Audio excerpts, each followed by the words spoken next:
Yo, what is up, Bullish Nation? Yes, it is me. I am back from vacation. It's been a while since I've talked Bulls with you guys and Josh and Stevie who are on the call, but I just wanted to thank you guys for keeping up with us. Josh held it down, kind of.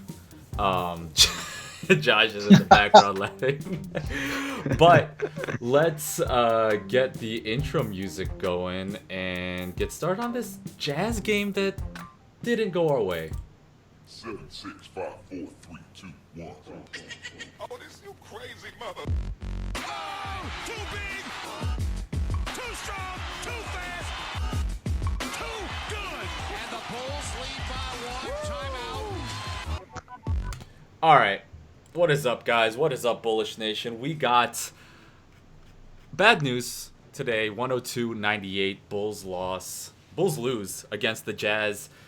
Before we get into the game, let's talk to our guys, Stevie and Josh. Stevie, what's up, man? How's it going? Good, man. Yeah, good. Good New Year. Been watching a bit of basketball. Some better Bulls basketball combined with some crappy Blazers basketball. But I wouldn't have it any other way. Some crappy Blazers basketball. Didn't they lose to the Knicks yesterday, like really badly? They did. They've been getting murdered on Twitter, so that keeps things interesting on the Rip City project front. Oh man. Well, let's go back to Josh because we're not going to be talking about the Blazers losing to the Knicks today. Although we could, we could sprinkle some of that in there, to give the Bulls fans some extra NBA-wide coverage. But Josh, what's up, man? How's it going? I'm doing good, man. I had to watch that dreadful loss, but I'm happy we remained competitive for majority of the game. It wasn't dreadful, man. It was a good game. Besides the last, whenever Zach decided to go all Zach and take every single shot, is when the Bulls kind of lost the game, unfortunately. Or they lost. I disagree. They lost their chance at doing some. I don't know, because he also kept us in it. So I guess I'm a little bit not sure how to feel about Zach just taking over, because he does win us games, but he also, this happens where he can take really bad shots. Also, he was on a hobbled ankle. I didn't really see when that injury happened, but he was hobbling hard and just attacking Gobert off the dribble with a bum ankle or knee or whatever was going on with him isn't always the best idea. But you said you don't agree. Josh, explain. Well, I think we put a little bit of hatred towards Zach LaVine when the Bulls actually won the fourth quarter. What we should be talking about is the third quarter, which they lost by 10. And that was because Jim Boylen went for extended bench periods with Kobe, Daniel Gafford, and Thad Young, who are all -15, -13, -11. And that really just broke the game for the Jazz. And then the Bulls had no answer, so Zach had to play pretty much for the entire fourth quarter. They put him on the bench for a minute just to rest up. I think he hurt his ankle, as you said, and then chucked him back in and expected him to make the plays he has to do every other night. So I'd put this loss on the third quarter, considering the Bulls won two of the three, excluding that one. Stevie, what you think? I'm on the fence. I was really frustrated with that third quarter play, and Chris Dunn taking I think he took 3 consecutive shots at the start of that first quarter, and the rotation they just can't seem to score. They have a big lead at halftime, or some have a lead, like against the Bucks. They had a lead at halftime, or maybe they were down by 2. But the third quarter, they couldn't seem to score at all, and that was the losing of that lead was really tough. I think that was probably where we lost the game.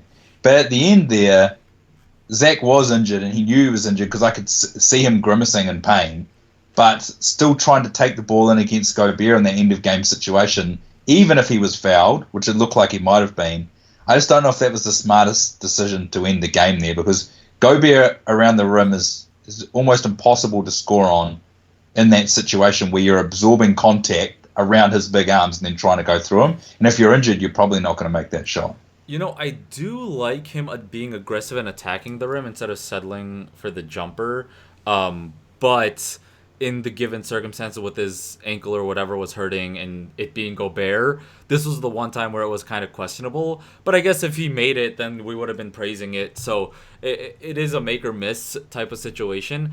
It just, you guys talked about the third quarter, but the third quarter was also when the Bulls went on a big run too. Like they closed this first half on a run, but then they started the second half on a run as well. And the offense just died down. It's always the offense with this team that just goes away. The defense is, sometimes you'll allow some easy buckets. They allowed Georges Niang, I don't know how to actually pronounce his name, but Georges Niang to just go off for like a quick stretch there. Plus 19 for Niang, game high for him. No one even close even on the Jazz. No one's even close to that. The next highest is Tony Bradley with +5, with +8. So Niang really just destroyed the Bulls when he was on the court, especially in the second half. He had maybe 7 of those points in that run that they had.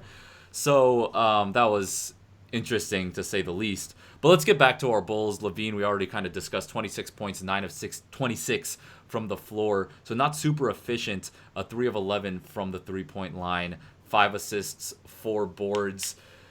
Anything else on LaVine's game that you wanted to discuss, Josh? Let me go to you, because it seemed like he was really the only one making some noise. I know Lowry and Wendell had their moments. Don had his defensive moments, but it just seemed like without Zach, there wasn't anything happening. Yeah, and that's why Jim Boylen had to chuck him back in, because your other shot maker, Kobe White, was playing pretty dreadful tonight, and Jim Boylen just couldn't leave him out there, and Zach, basically the game was getting too far away from the Bulls, so Zach kind of had to come back in and try to stop bleeding a little bit. 100%. And then Lowry, 18.6 of 16, 4 of 10 from the three-point line, 8 boards to assist. Stevie, what'd you see from Lowry this game? Yeah, I liked his first half, and I know he missed a couple of shots down the stretch, but he had the really nice hustle play to get the ball to Carter for the dunk. I feel like when he's hot in certain parts of the game, then sometimes he doesn't get the ball back for maybe 5 or 6 minutes, and you'll see potentially then he'll sit and he'll go cold. It'd be great if he has a really strong first half that he could get the ball a little bit more straight after he's been hot. Probably a little bit of a disappointing finish to the game for him in terms of his shots. He was wide open on the Zach drive at the end of the game. I mean, we won't go into that too much, but I feel like he's still not really getting... He did have 16 shots tonight, but he's not getting the ball in situations where he can score inside the perimeter enough. Only 6 shots that weren't 3, so 16 shots total, of which 10 were 3-pointers. I'd like to see him get the ball attacking more in transition, and then also with the chance to go to the line, as he's such a great free throw shooter. Well, Lowry was wide open on that drive, but the Bulls were down 3, and Lowry got a wide open look and couldn't knock it down. I'm not saying that Zach shouldn't have passed it, because he definitely should have in the given circumstance. But also, the angle that Zach was going at, it's not an easy pass to make.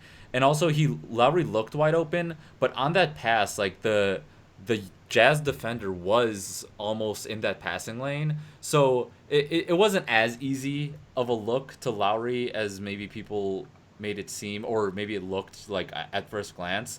So it's, I don't blame Zach too much for that. But yeah, Lowry he falls out of play in the final minutes besides that one play. And that's I don't know how much you can blame Lowry for that. It seems like a thing that's going on with Zach. The offense in general is bogging down today. I mean, Josh, you said it best. If you look at the box score, you can tell that, the bench really screwed the Bulls over on this one, because -15 for Kobe White, Gafford -13, Young -11. I'm not negative, but -11. All the bench guys are minus, and all the starters are positive besides Chris Dunn, who's only a -2 in plus-minus. So that's really where the damage was done. But let's move on to Wendell, 18.7 of 12 from the floor, 13 boards, 4 assists. He had a really solid all-around game. Josh, what do you think of Wendell today? Yeah, I think Wendell had a really nice game. He opened it with that 3. He was attacking Gobert for most of the night. One thing I did not like from his game, aside from 18, 13, and 4, he looked pretty sharp, was he was getting slipped on the screens by either Bradley or Gobert quite a lot tonight, and whether that's on him or Boylen, there were no adjustments being made. It continuously happened. That's why The Jazz had so many wide open corner threes because obviously, Chris Dunn would have to collapse to help the paint, and then it'd always be an open man, whether it be Ingles, anybody. So it's just something more on either a Carter or Bulls standpoint that where the Jazz continuously slip the screens, basically every possession, and the Bulls just had nothing to answer it with. Another thing with Wendell, he takes a three in the corner if he's wide open, but then I don't know if it's like, oh, you have two maximum that you could take in a game, because after he attempted the second three, he had a lot of wide open looks that he didn't even look at the rim. He didn't even consider it. And it's just interesting to me the selectiveness of him being confident with his shot is very interesting. Like, is it, fourth quarters don't even look, or a second half you can't shoot a three? Because he was just as wide open as the ones that he actually ended up taking. So Stevie, you kind of had like a little sigh or something there. What do you think of that? It's weird. Yeah, well, I think above the break, he seems to really hesitate above the break, and I don't know if that's because he has more confidence from the corners or that he's been told maybe he has a maximum amount. But the only way he's going to continue to get better is just to get those game reps up. And even I think might have been in the last minute he had an opportunity where he was semi-open, and I was thinking, just pull it, just shoot it, because and he hesitated. And I'm not saying we should have him. He's not the best shooter on the team taking clutch 3-pointers, but I think if he's open, he should just take it regardless of the situation. So has he been told that he shouldn't be taking any more than a certain amount of attempts? I'm not sure, but I just love to see him when he's open just pull it every time, because that's the way he's going to get more confidence in his game. Josh, where do you want to take this? I don't like Chris Dunn starting, strictly because of the defense. He was 1 for 6 before making that three, with his only field goal being an open layup. He airballed floaters down the stretch. It just sucks because he's so small too. He's a 6'4". He does have long arms, but you had Levine guarding either Ingles or Bogdanovic, which down the stretch you don't want to see. But Bojan had I think 11 or 12 points in the fourth quarter, and it was because Zach LaVine was forced onto him because nobody else could take him because everyone else was already occupied. So it just didn't make sense from a strategic standpoint, where maybe you should have gone with, I'm just trying to think, because you don't have Chandler Hutchison. Maybe Denzel Valentine might have checked back in. It's a matchup thing with the Jazz squad. When they started, it wasn't that, like, the matchups weren't that crazy. They put on Donovan Mitchell. Then you got Levine on who was their other point guard, on Royce O'Neal, or they were kind of switching up. And then you had Sato on Bogdanovic, and then Lowry on Ingles, which I didn't think was crazy at all. Obviously Wendell on Gobert, but I don't think, like, Dunn is not. I don't understand this. Dunn is at the 3 kind of pushback. Dunn is not at the 3. He's guarding ones most of the time, and Satoransky is 6'8". So I don't mind Satoransky guarding the modern day 3. When it's against those big wings, that's when we have a problem. But this game, maybe down the stretch when Bogdanovic was cooking Levine, that might, because Niang was in and then Mitchell was in. So maybe when they went smaller, it was. Or when they went, I don't know. It didn't seem that crazy to me. I don't mind the Dunn starting right now, especially given that our strength is the defensive end, and he's a big part of that. So I'm a little bit questioning why. Like, yeah, obviously the offense isn't there, but 8 rebounds, 4 assists, only 5 points today. But he was doing a lot all over the court and pressuring the guys. So I don't know. I wasn't mad at Dunn this game. See what you think. Yeah. Oh, so on Dunn, to start the second half, I like his aggression on offense, but he just doesn't have the jumper. So I'm sort of questioning at the start of that second half, do they not have some sort of an offensive structure that they can run? Because you just lose a lot of momentum when you're missing that many shots straight away to start that second half. And I think the thing is he doesn't take a massive amount of shots each game, but it feels like there's a little bit of a theme where he is taking a lot of shots all of a sudden when we're up, and then you can lose your momentum quite quickly. I'm not bothered by the lineups he's playing in, but you do see that he fouls the offense up from time to time, and the momentum sort of just goes out of the building offensively. Yeah, Googled or Twittered Chicago Bulls and hit latest, and it's just everyone being extremely angry at the Bulls losing this game. Sorry, I got distracted there. But yeah, I mean, Dunn it's not ideal. Otto Porter hopefully is going to get back. Do we have any more news on that? Like, he's going to come back All-Star? Josh, like, when Otto comes back, you have Chris Dunn moving back to the bench, and then, like, who's the backup three? Is it, like, what do you think this is going to change when Otto comes back, the Bulls' offensive struggles? What do you expect there? Because we can talk about all this stuff just every game, but when Otto comes back, it's going to be a whole nother story, I feel like. And it's going to be boosting the one thing that the Bulls are struggling on a lot of things, but the main thing that the Bulls are struggling with. So do you expect a major shift when Otto comes back? I think by the time Otto Porter Jr. gets back, the Bulls would have made a trade. I don't know who it would be.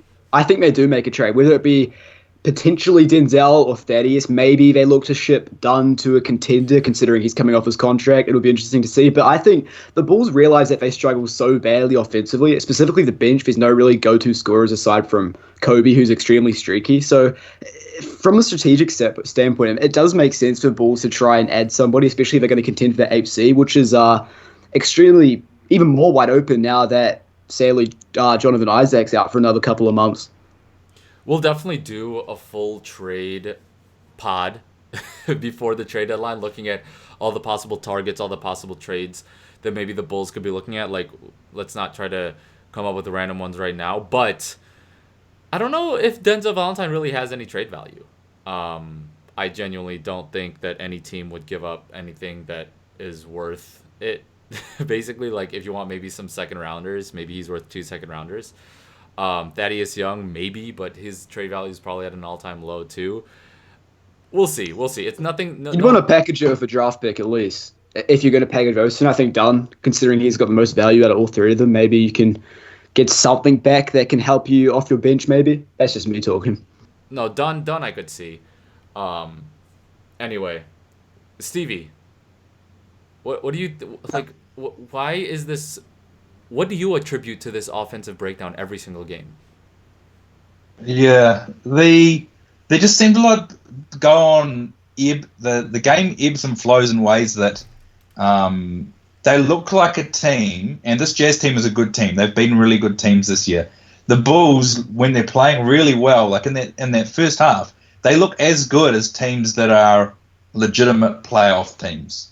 But then they look as bad in the same game. They look as bad as a team like the Hornets. I mean, I know they've lost to the Hornets, but they seem to play two completely different styles within the same game, and they really struggle for long periods. They struggle to get their best players shots. Like, even though Levine took 26 shots tonight, you'll still sometimes see when he's on the court that he sometimes won't get the ball for quite a while. And just little things like Levine having the ball in the break and Shaq Harrison running in front of him when he's trying to get the ball, trying to get center of the court, and then Thad running into Kobe. Like, regardless of who you blame it on, all these little things that continue to happen are just so frustrating, and I don't know why. I don't know why they continue to have these errors, but it seems to be offensively they really struggle to put whole games together. Really strong performances. I just don't know why they struggle this much, but especially getting guys more open looks like Markkanen and Levine, and even then Carter had a pretty good game tonight, and they actually did pretty well against Gobert. There has to be times where they're able to run more offense that works with the pieces that they have on the court. And Chris Dunn 2 of 7, Kobe White 3 of 11. I mean, I'm not saying I want to see Kobe take less shots, but I think that offensively this team is flawed. But I can't put my finger on what they need to do. But the best players need to have the ball in their hands more often, and I think that starts with Markkanen and Zach LaVine having the ball in situations where his talent is maximized. It's not I feel like there's no consistent motion. Like you'll have the Levine and Wendell pick and roll. You'll have Levine and Lowry pick and pop.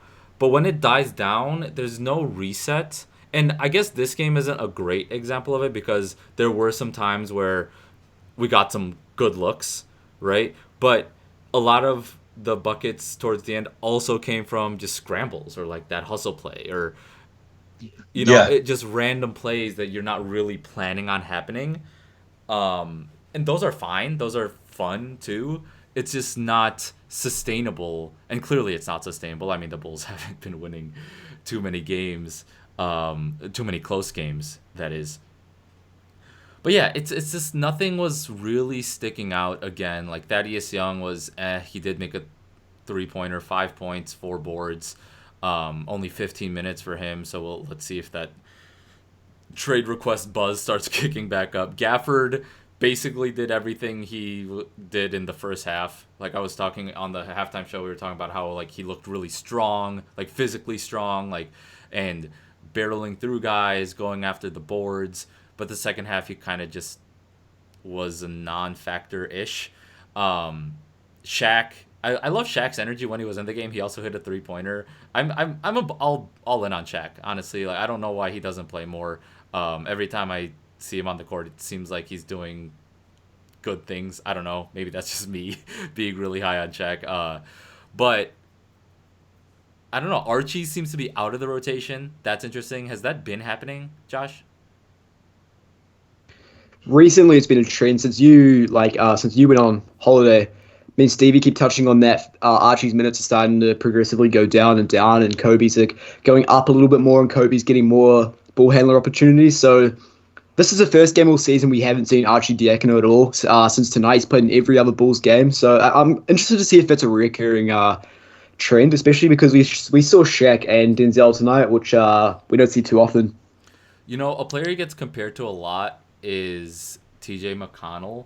And I was watching, this is completely random, but it just made me think of him. I was watching the Denver Indiana game during the Bulls game, like whatever. And TJ McConnell was the most annoying. He's just going into the rim, pulling it back out, going like just completely dribbling, whatever. Very non sequitur. Sorry, TJ McConnell is just pissing me off today, honestly. Even though I get you. Even though he's been playing well, and the Pacers are doing really well. It's just today his game was annoying me. Anyway, let's get back to this game. Yeah. Touching on Archie. Go ahead. Touching on Archie is quickly finished there. I just think that he doesn't really fit in when the offense is struggling and he was in there. And this isn't on him. This isn't pointing the finger at him, but when he's in there and he'd been playing previously and playing with Dunn, it feels like he'd been a big part of the offensive struggles. So I'm not surprised he's not playing. There's just not really a playmaker on this team. Like, there's no one that's... Levine can break down the defense a little bit, but he can't make the passes consistently. Satoransky can make the passes, but he can't really break the guy in front of him down. Like, he can run a solid... He's a fundamental point guard mostly, but he's not, like, gonna break the guy in front of him down. Levine can do that, but... And then Chris Dunn, like, kind of can do it, but he's also not the best playmaker. So you don't really have that one go-to make a play for us guy, make the people around you better, find looks, not just for yourself, but everyone else around you.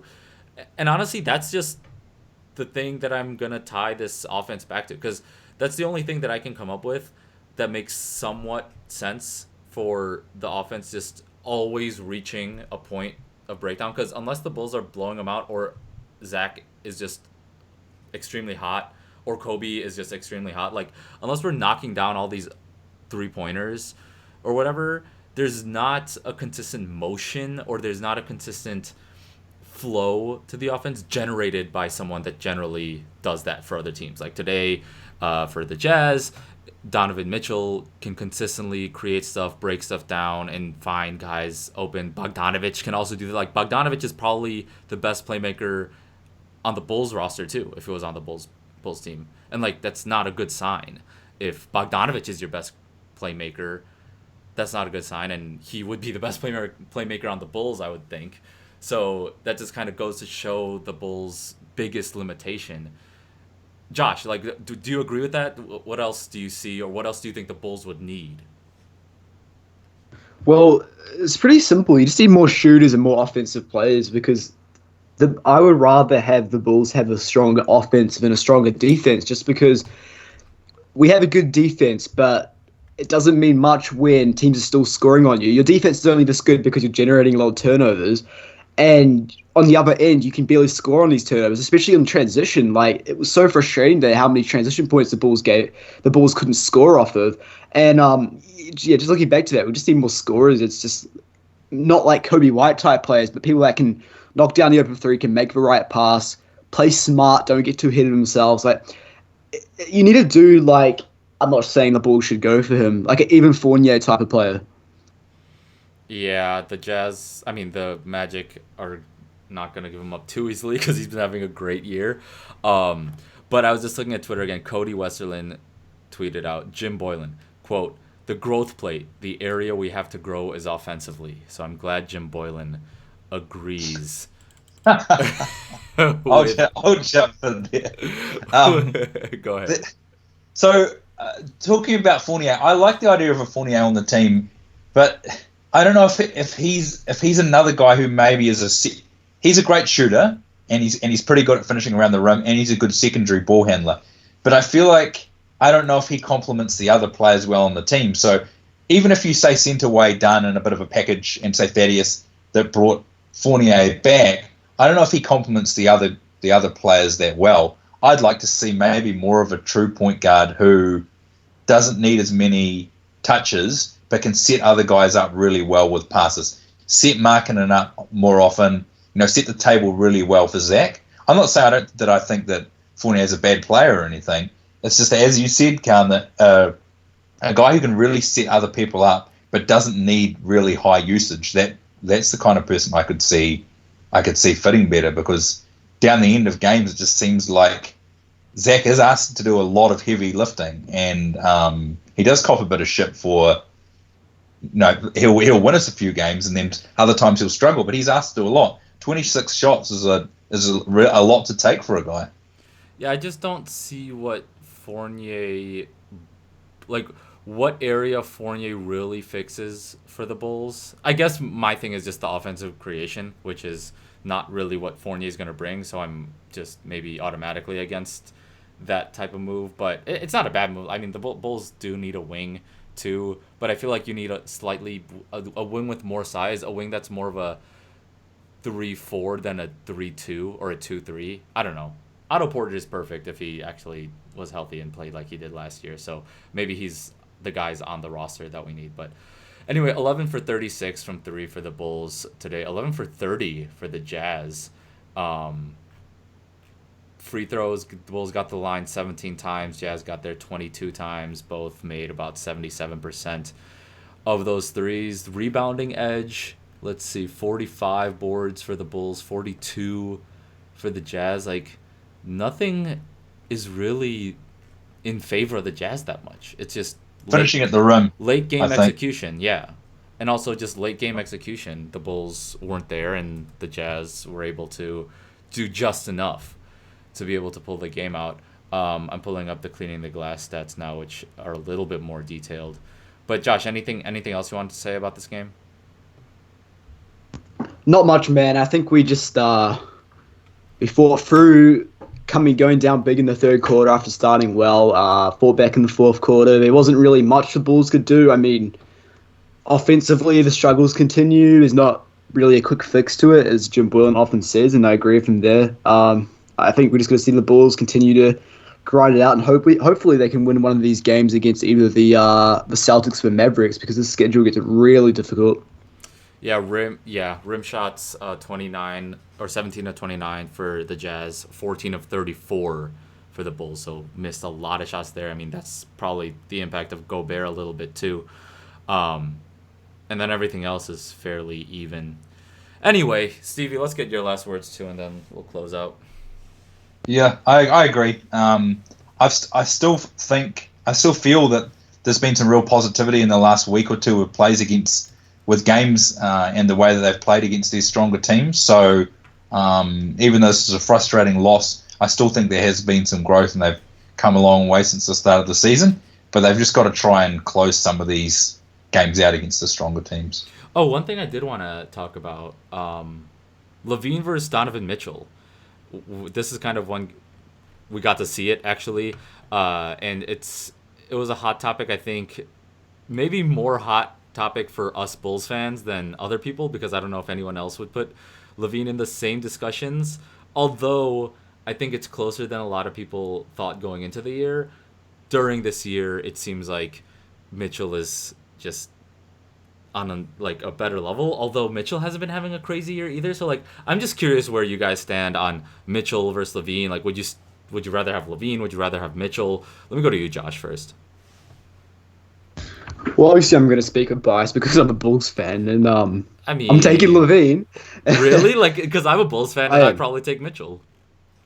I'm taking Levine. I feel like Levine is a more efficient player, and if you put Zach Levine in Donovan Mitchell's role, I think you get the best out of them when you're playing under a really good head coach, a multi-time defensive player of the year, really good support cast. As all of us say, Levine has to do a lot of heavy lifting, and I see more upside in Levine and Mitchell just because of the athleticism and the ability to make a tough shot. I don't think Mitchell has that ability to make an extremely tough shot like Zach has, and I think that's just me talking. I don't watch a lot of Jazz basketball, but I mean, I would take Levine. I think you put him in the right position, say a Jazz position, and you get the best out of him.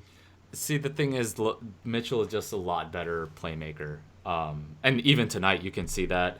Defensively, I think Mitchell isn't crazy defensively, but obviously Levine isn't that great either. I think Mitchell's definitely better than Levine on the defensive end. He's a better playmaker. Tough shot maker, I'll give that to Levine, but Mitchell can make tough shots too. I think Mitchell has a better way of finding space.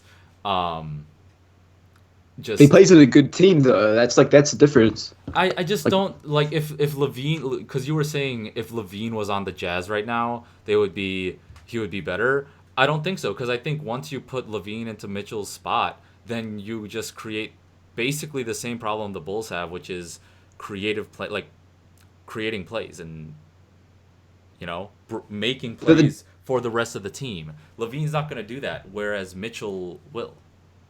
But the Jazz have Mike Conley to do that, to take the pressure away from Levine. He wasn't in the game. So, yeah, I guess playing with... And Ingles as well. Yeah. No, that's fair. That's fair. He might be better on the Jazz. I forgot Mike Conley, because he didn't play today, and then I forgot that. Sure. Anyway, where do you stand on the argument, Stevie? I think that Donovan Mitchell has been in a better position to succeed in his career with... he's been on teams that have had good teammates who are able to set him up, even someone like Rubio, who wasn't a great fit. I think that Mitchell has been in a better position to succeed. I think that Mitchell also has a really strong mid-range game, and Levine is probably slightly lower in that regard, but Levine still has the crazy athleticism, better finisher at the rim. If I had to pick one, I think I'd still take Mitchell, though. I feel like his overall game is stronger, and just because of his extra playmaking. But Zach, I've seen some improvement from him defensively. There's no reason that he can't continue to grow as a player as well. Yeah, and before the season started, I was saying Levine too, so maybe I should just see how the season plays out and then make my call. But looking forward for the Bulls, Celtics on Saturday. Then they got the Mavs on Monday. And then we were looking at the Bulls schedule. They play every Monday, Wednesday, Friday, Saturday of January, basically, after this week. Very consistent schedule. So, but I mean, these next three games, Celtics, Mavs, Pelicans, I don't think the Celtics is going to be tough. Mavs, I guess if Doncic's playing, is tough. So if they can pull one of those out, then they really need to win against the Pelicans. But man, they just need to play the way they played this first half, every half, and then every game will be competitive. Anyway, thanks for hopping on and listening to this podcast. To all those listening, and Josh, Stevie, always a pleasure talking to you guys. We're gonna have more different content, more guests coming up. I've been MIA, so I'm getting back into the groove as well. But until next time, hit us up on Twitter at Bullish Hoops, and we'll catch you. Peace.